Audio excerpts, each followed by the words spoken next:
Okay, Comedy Accelerator recap, week 39. I'm a little late this week. It's been a lot of work going on this week, so that's okay. This is about the character contest that we ran this week in the workshop on this past Sunday, May 17th. So let's get into it. There were 36 people there attending. Again, we are still swelling our ranks, which is kind of fun. In the career section, real quick, we kept this short because we wanted to run the contest. We checked on who was making money. A few people here and there from different things made a little bit of money. I really want to try to ramp that up. I would really like for people in the workshop to start making some significant money from entertainment. And so that's always part of the focus, and we'll keep pushing on that. On the other front, career-wise here in Austin, you can always try to get on Kill Tony and see if that bops you up. And two of our people in the workshop this week were on the just recorded episode of Kill Tony. And that was David Kahn and the other guy, I can never remember his name. He's been there a few times, but they were both on there. Neither one of them said it went particularly great, but they were there and they got the experience. So maybe as we continue to work on some of this stuff, next time they show up, it'll be better. There's a bowl back there. So like I said, we kept it short on the career time, and then we jumped over into the actual contest. And the idea of our contest this week was that it was a character-oriented stand-up contest, which meant that you're going to be judged on how strong your character was that you presented on stage for 2 minutes.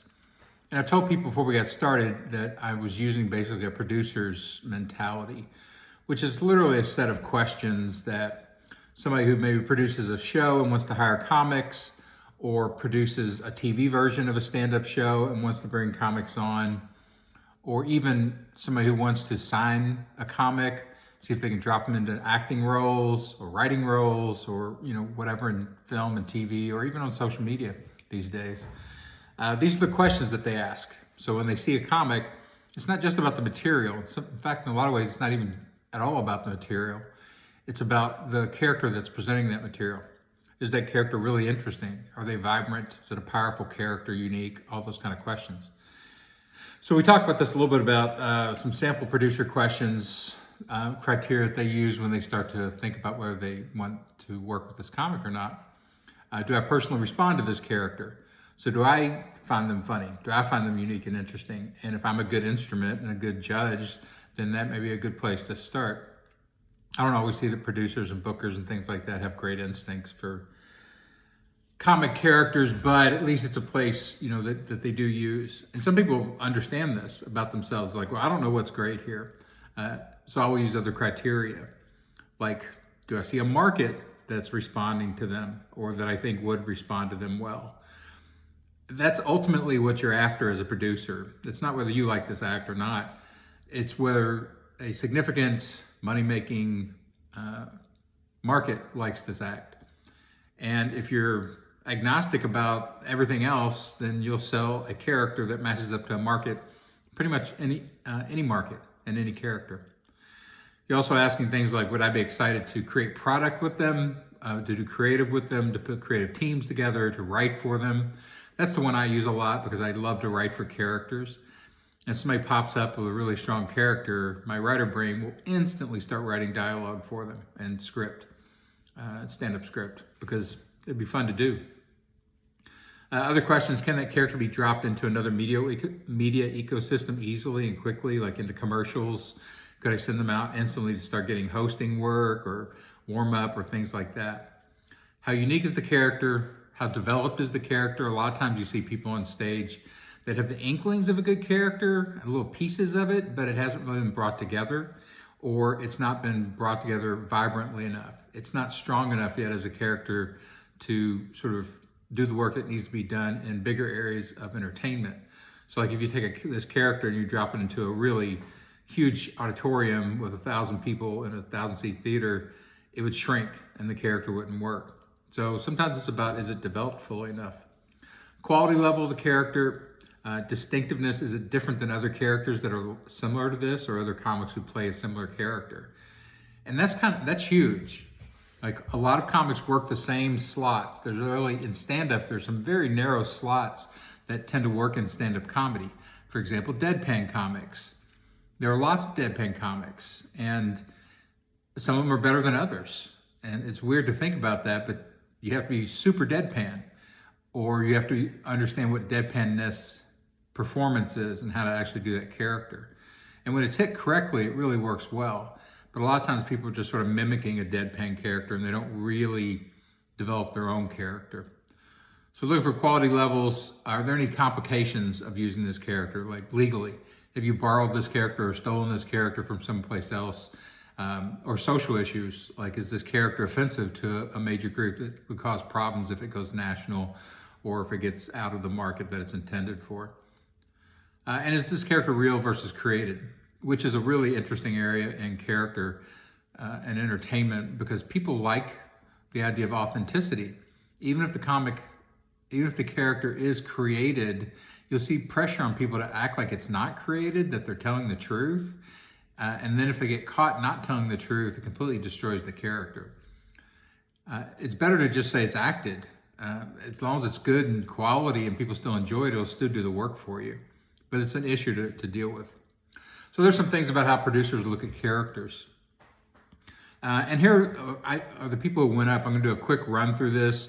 This is all actually, I wrote up sort of some stuff about each one of them in the bio or the show notes that follows, and you can go read that, or you can go to and join the private group and read that. I'm not going to go through every one of them, but I'll go through the ones that I thought were the top 5. If I would have chosen now the 20 people who went up, here are the ones that I would have picked as a producer. Number 1 would have been Charles, and these aren't in order. They could be any, but these are the 5 that I like. The first one was Charles. Charles is a 70-year-old guy, doesn't smile a lot, has an intense face. I called him last week during the writers group, the man who never smiles. But he went up and owned it, and he's like, I used to be a high school principal, and before that I was a Marine. And so he created a character right there where it's like, oh, I get it now. The stern, he's been beaten down by high school kids.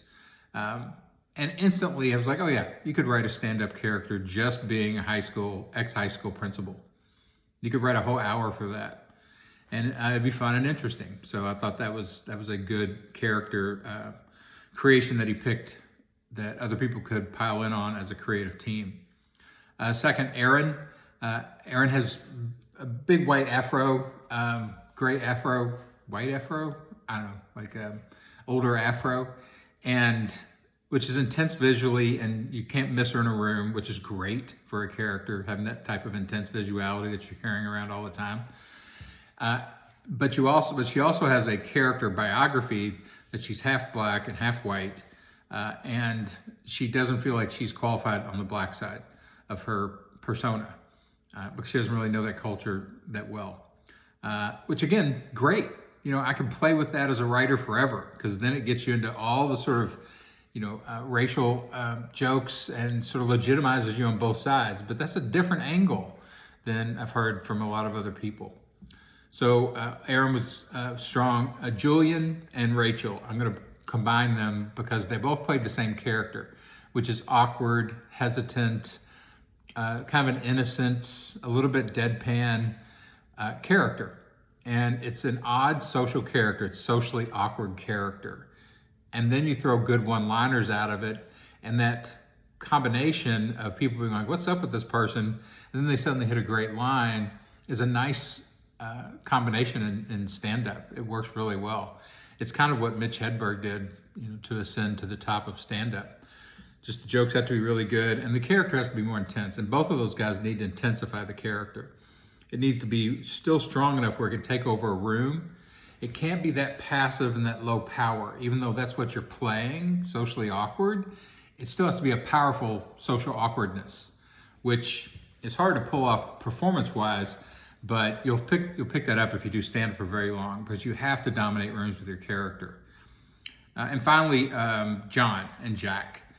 John is a guy who's been in the workshop for quite a while, and he comes with Kaysie. Kaysie is sort of the more extroverted one who jumps up on stage all the time and plays friendliness and does it really well. Very likable person. John is a rancher around Austin, And he also does trainings for kids who are struggling kids who have behavior problems and things like that. And has a really nice, strong presence to him, and comes across as a really good person.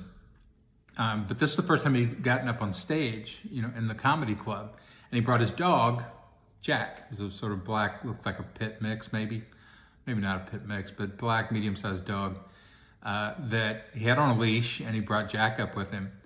And that combination instantly, when you bring something into the club that doesn't normally fit, like a dog, takes over. Like if you bring a llama, it would do the same thing. And I've seen comics who bring in, pets before. John went through his material, which is basically just talking to us about what he does and who he is. But it needs to be sort of turned into full stand-up. You need to turn those things, that information more into jokes. But the character itself is strong enough to do that. And John's, like I said, rancher, has the cowboy hat, white shirt, but he also has piercings everywhere. So he has a very different look from most cowboys that I've seen. So those 5 I thought were really strong characters that would have made it to the finals of the contest. And I don't know, we were talking about maybe I'll keep thinking about what the prize would be. I suggested a hug from Caleb, because Caleb's our other resident friendly comic. We have 4 or 5 comics who basically run the character of friendliness and seem like a nice person, a happy person, which works very well too in stand-up. Again, you have to amplify it strongly, but Caleb's really good at that. So even though this week he went up and played sort of the dark, depressed, angry guy, because he wanted to do something different. So finally, that's what we did. We sort of did the character work. We've done that for the last 3 or 4 weeks in the workshop. And it's been fun, and I think I've learned a lot, and I think we've laid some stuff out there for comics to work on. Next week, we're going to switch up, and we're going to start working on roasts.